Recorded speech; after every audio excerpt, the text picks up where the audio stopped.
Hey everyone, welcome back to the Deep Dive. We're all about getting to the heart of complex topics, really understanding them without getting lost in the weeds. That's right, and today we're diving into a fascinating topic, a sort of crossroads in theological education and missions. And we'll be looking at this through the lens of a really interesting case study from Africa. Yeah. Gives it some real-world weight, doesn't it? It does, absolutely. When you start looking at how theological training programs are actually set up in places that are newly evangelized, it brings up some really fundamental questions like, what should we be teaching and how should we teach it? And these aren't just abstract questions either. They have a huge impact on how those new churches develop and actually thrive. You hit the nail on the head there. So the research we're looking at today really zeroes in on a central question. When you're trying to prepare church leaders in these new settings, where do you even begin? What's the priority?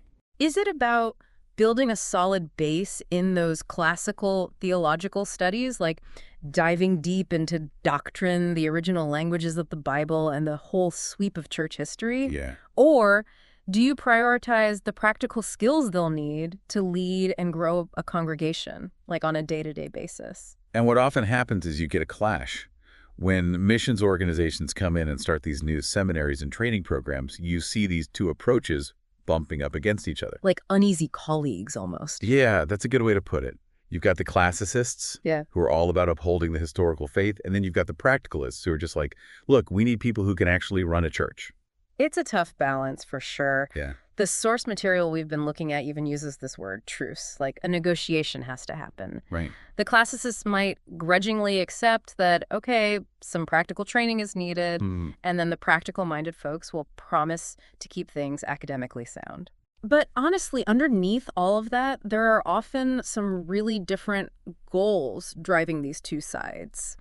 Like what are they ultimately hoping to achieve? Right. You've got those classicists. They're pushing for deep, in-depth knowledge, the scriptures, history, languages. Yeah. But then the practicalists are saying, hold on, we need leaders who can actually do the job, run a church, manage the finances, counsel people. Totally makes sense. It does, yeah. And this is especially true when you consider the folks who are often at the forefront of church planting, the field missionaries. Yeah, they're seeing the church grow in real time. Exactly. They're focused on that rapid expansion, and they need leaders who are equipped to handle it. So naturally, they're going to lean towards the training that gets people up and running, with a solid grasp of basic theology. They want tangible results. Me too. Now, on the flip side, you've got those classical educators. Right. And their whole aim is usually to equip these new leaders to develop their own theological understanding, their own way of structuring the church, their own theological identity. And that's where those classical disciplines really come into play. They're seeing those biblical languages, that deep dive into church history, as essential. So these new churches are genuinely rooted in their own context, but they're also connected to the broader Christian tradition. Yeah, they want these churches to be part of a global conversation. They do. And what's so interesting about this, at least from what I've been reading, is that both sides, the missionaries with their focus on practical skills and the classical educators, they're both really driven by this underlying desire. What's that? It's to shape the leaders of these new churches. Yeah.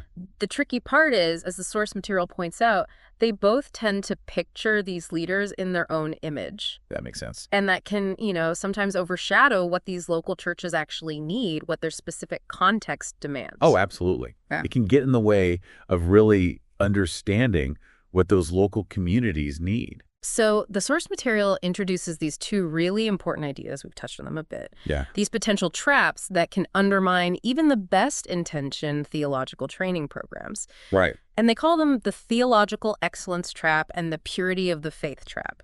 Let's start with that first one, that theological excellence trap. What's the main danger there? Well, basically, it's this idea of chasing after academic prestige, often a Western model of what academic excellence looks like. Right. And in doing that, you risk creating leaders who are, frankly, overqualified for the questions their communities are actually asking. So it's a disconnect. Yeah, a real risk of intellectual disconnect. So it's this drive to reach a kind of Western standard of theological training. And the source material suggests this can be a natural pull, especially if you have highly qualified teachers and the resources to build what seems like a really strong academic program. It might even seem like you're doing these students a favor, like you're giving them a leg up by making their theological education more Western. It's tempting to think that way. But that's where things get really interesting. Tell me more. The source material really pushes us to ask some hard questions when we're talking about theological training in a non-Western setting. Okay, like what kind of questions? Questions like, whose theology are we training these leaders to do? Interesting. Or what is this theology meant to accomplish in this specific part of the world? Yeah, those are good ones. It forces us to really think about the purpose, the relevance of this theological education within that particular culture. It's not just about academic rigor for the sake of rigor. Exactly. And the source material poses this really key question. They ask, what does this leader actually have to be able to do to get the job done in the context where they're going to be working? That's such a practical, grounded way to frame it. It is, isn't it? It is. And that's the real risk of the theological excellence trap. Theologians, we love to reproduce ourselves. We teach answers to the questions that we ourselves have wrestled with.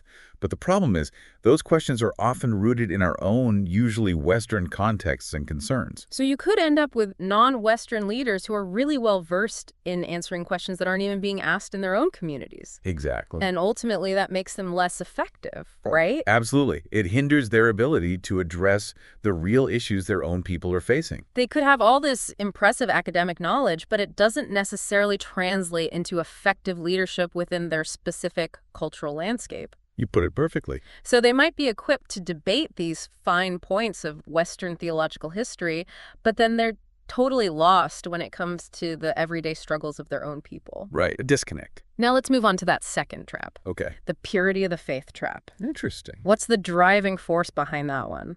Well, the source material describes it as this focus on instilling a very particular pure version of the faith in these new leaders.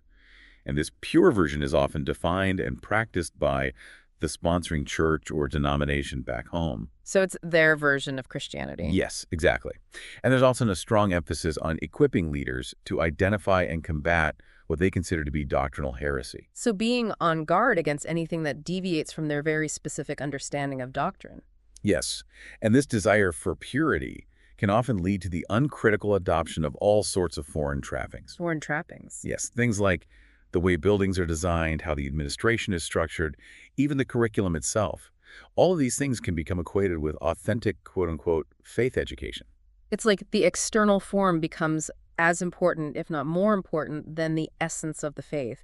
And the source material warns that this can very easily slide into indoctrination, where the focus becomes just memorizing a set of doctrines instead of developing genuine understanding. And the ability for these leaders to think for themselves, to be creative within their own context.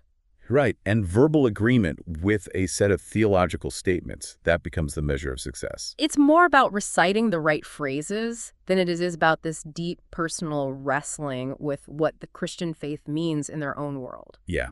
That's a real danger. And there's also this pressure on mission organizations. They want to show that they're faithfully instilling this pure, unadulterated version of the faith. It looks good in reports back home. Right. It looks like they're doing a good job. Exactly. But the problem is, it can prioritize just agreeing with Western theological formulations over the development of a faith that's genuinely expressed in the local cultural context. It's like they're just checking boxes instead of really helping these leaders to grow. The source makes a really good point here, though. Theological education should aim to reshape the whole person, not just their intellect. And while you can't force that, a well-designed program can really encourage that kind of transformation. I agree. The goal should be to develop mature Christian leaders who express their faith honestly, authentically, even if it looks different from what Western theologians might expect. Yeah, that's well said. So now that we've laid out these potential pitfalls, these traps to watch out for, the source material shifts gears a bit and starts talking about what it actually takes to set up a program that really works, a theological training program that fits the local context. Okay, so how do you do it right? The very first thing they emphasize is doing a thorough survey of the setting. So like Understanding the context. Absolutely. They even use the word extensive to describe the kind of survey that's needed. Interesting. And the reason they stress this is because they point out that as educators, we have this tendency, we teach what we know, what we think is important, regardless of whether it's actually needed on the ground. So the survey is like a reality check. Exactly. So what kind of information are we talking about here? Yeah. It needs to be really in-depth. You want to understand the potential students, who they are, where they live, how they earn a living, their family situations, their education levels, language skills, even any existing leadership experience they might have. So really getting to know the people you're trying to serve. Exactly. And it doesn't stop there. You need to explore how a call to ministry is understood and expressed within that community. Right. Like, what are their expectations for leaders? Exactly.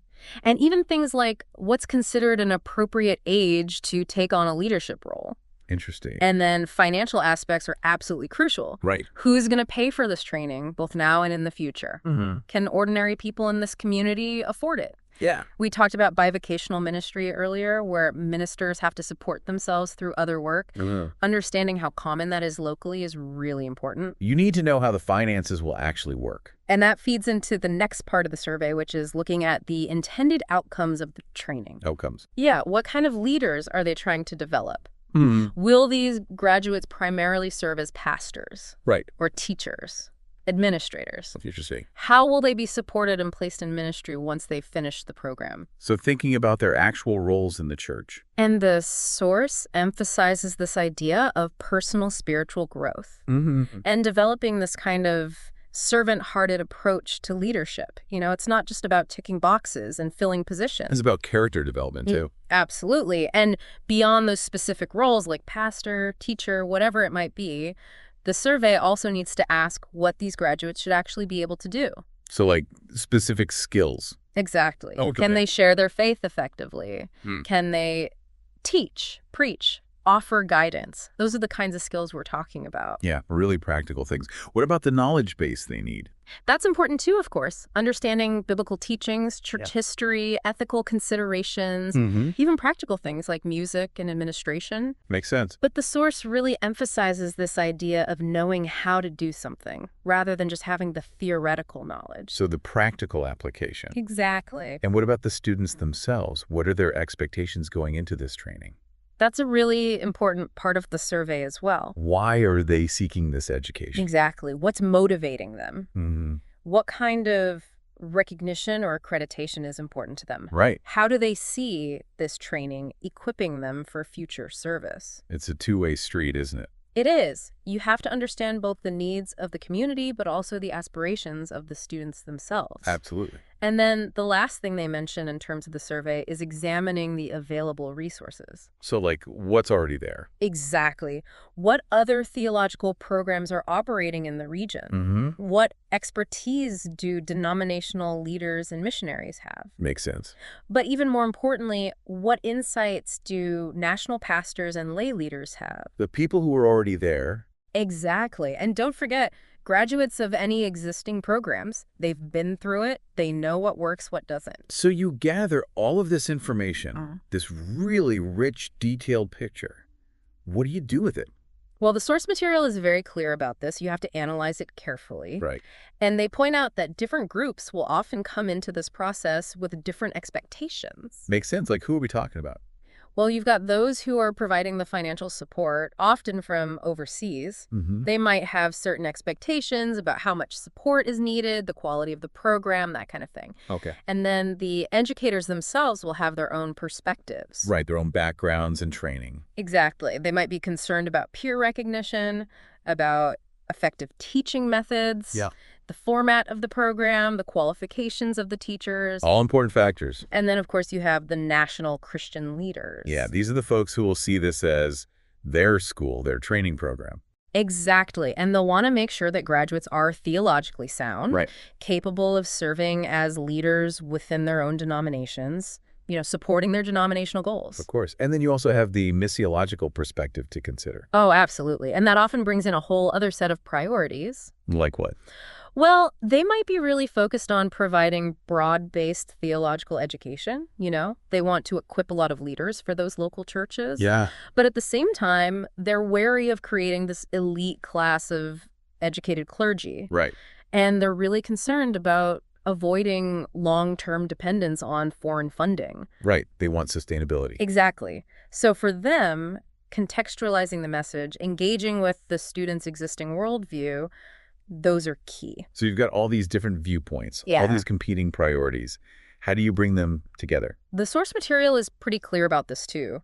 The leadership has to weigh all of those expectations, all those different perspectives, and then make some tough decisions. Decisions about what? About 7 critical issues. 7 critical issues. And these decisions, they really shape the entire program's direction. Okay, I'm intrigued. What's the first one? Ministry expectations. Ministry expectations. It's about getting a really realistic grasp of what the graduates will actually do in their ministry. Right. What kind of lifestyle they can expect to have. Yeah. Will they all be serving as full-time pastors in established churches? Or will it look different for some? Interesting. What other ways might they be serving? What level of financial support is realistic? Right. What kind of impact can they realistically have given their context? So grounding it in reality. Exactly. Then the second critical issue is skills and knowledge. Okay, skills and knowledge. This really builds on that first point about ministry expectations. Once you understand what these graduates will actually be doing, what skills and knowledge do they need to do it effectively? It's about equipping them for the specific challenges they'll face. Exactly. And it also raises this question about the breadth of their education. Beyond that foundational theological understanding, will it be beneficial for them to have this wider intellectual and spiritual development? Or could that actually be a problem? Could those advanced skills be perceived as threatening in some contexts? Could they create a disconnect between the leader and the community? Wow, that's something to think about. It is, isn't it? The third critical issue is financial resources. This is always a big one, isn't it? It really is, especially when we're talking about long-term sustainability. And it forces you to look honestly at the financial realities these students and graduates will face. Right. Is bivocational ministry where they have to support themselves through other work the norm? Yeah. If so, does the training program need to reflect that? It probably should, yeah. Should it avoid inadvertently creating this expectation that ministers will be fully supported by the church when that's not realistic in most cases? Yeah, that's a really good point. Yeah. Failing to address those financial realities can create problems down the line. Absolutely. The fourth critical issue is learning styles. Okay. Learning styles. And this is where things get interesting, because it highlights the potential clash between how we often do education in the West and the preferred learning styles in other parts of the world. Right. Western systems often emphasize independent learning. The student is expected to figure things out on their own. Right.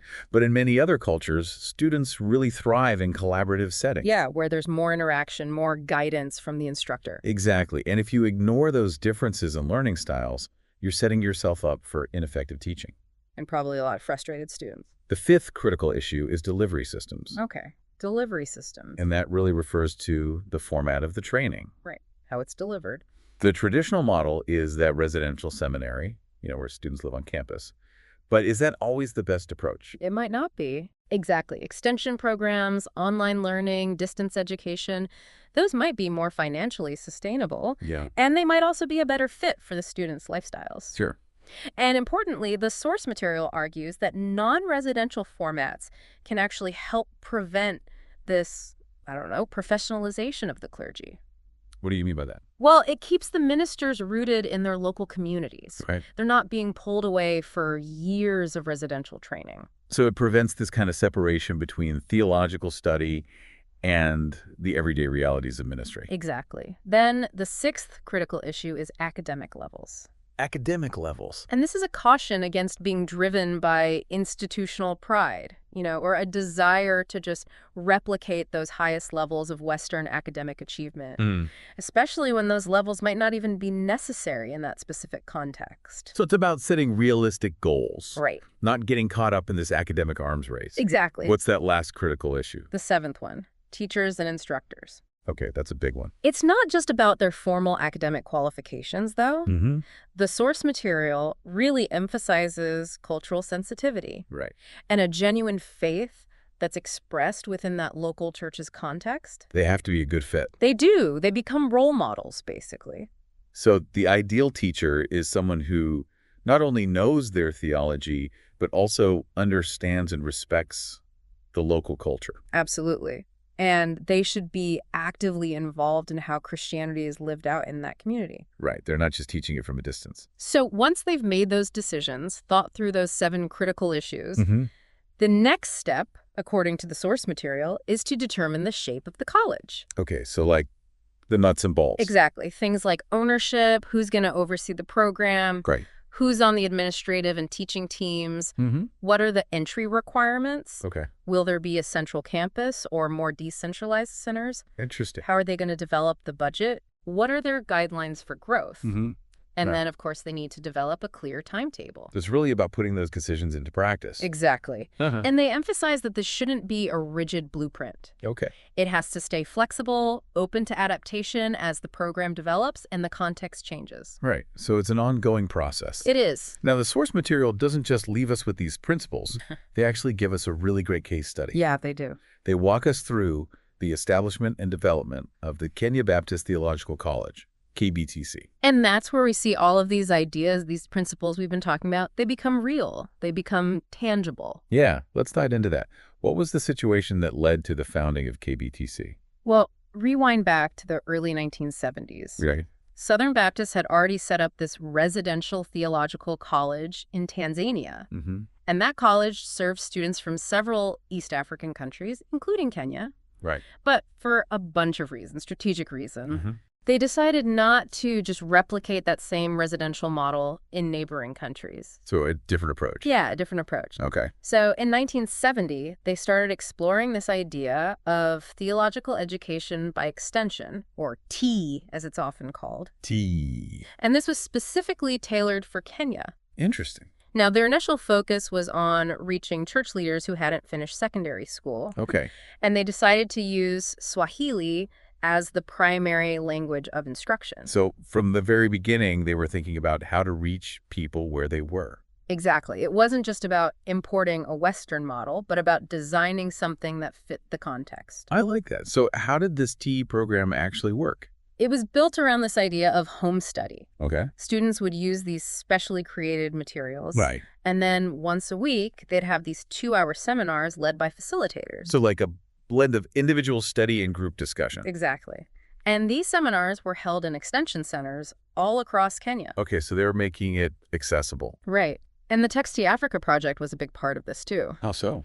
They provided, I think it was around 35 of these programmed learning texts, covering all the basic theological topics. Wow, that's quite a resource. It was, and the idea was that students could study at their own pace during the week, and then those weekly seminars were a time to discuss, ask questions, really integrate what they were learning. Okay. And they were even encouraged to start applying it right away in their teaching and preaching. So put it into practice immediately. Now, this T program wasn't the only form of theological education happening in Kenya at the time. Oh, right. There were those independent Bible schools, weren't there? Exactly. They'd been around for a while, maybe a decade or more. And were they brought into this T program somehow? They were? How'd that work? Well, they were brought under the supervision of this new program. Okay. And that created a more unified system, with a single board of governors overseeing everything. Thanks. These Bible schools typically met for a week each month over a 3-year period. Okay. They use a standardized curriculum, also taught in Swahili. Okay. And for the most part, they were managed and funded locally by the different church associations. So there was a lot of local ownership already built in. There was. And the graduates of these schools, they received a certificate of biblical studies. So it was about building on what was already there, those local initiatives, and providing this framework for more coordination and recognition. Exactly. So fast forward a bit. Okay. As these programs started to grow and mature, there was this increasing demand, especially from Kenyan Baptist leaders, for more advanced theological study. You wanted to go deeper. They did. So what happened? Well, they introduced post-secondary T materials. All right. And often these were actually imported theological texts. Interesting. So not necessarily written for the African context. Not initially, no. Okay. But the interesting thing is they were still really effective. So even though they weren't specifically tailored, they still worked. They did, and it showed that high-level theological education through extension methods was And so possible. it should be done. And that success, it led to this big push from Kenyan Baptist leaders for even more non-residential training options. Beyond tea in the Bible schools. Yeah, exactly. Why was that? What was driving that push? Well, a few key things. A lot of the potential students were older. Okay. They had families, work responsibilities. Hmm. A long-term residential program just wasn't realistic for them. Right. And there was this strong desire to keep the training closely connected to the local context. Okay. They didn't want pastors being pulled away from their congregations for years at a time. Yeah, especially in those rural churches. Exactly. And then, of course, there were financial constraints. Always a factor. Always a factor, both for the students themselves and for the mission organization that was supporting the training. So they were really grappling with a lot of those critical issues we talked about earlier. They were. Financial resources, learning styles, delivery systems, those ministry expectations. It's all connected, isn't it? It is. So out of all of that, a particular educational philosophy started to emerge. What was it? It was this idea of intentionally integrating theological education with practical ministry experience and ongoing academic study. Okay. The goal was to avoid separating pastors from their ministry contexts. Right. Keep them grounded. Exactly. Equip them to function effectively within their local churches, without creating this artificial divide between academic learning and the practical realities of ministry. So how did they address those three shaping issues that the source talks about? Okay, so those three issues were educational qualifications, manpower needs, and available resources.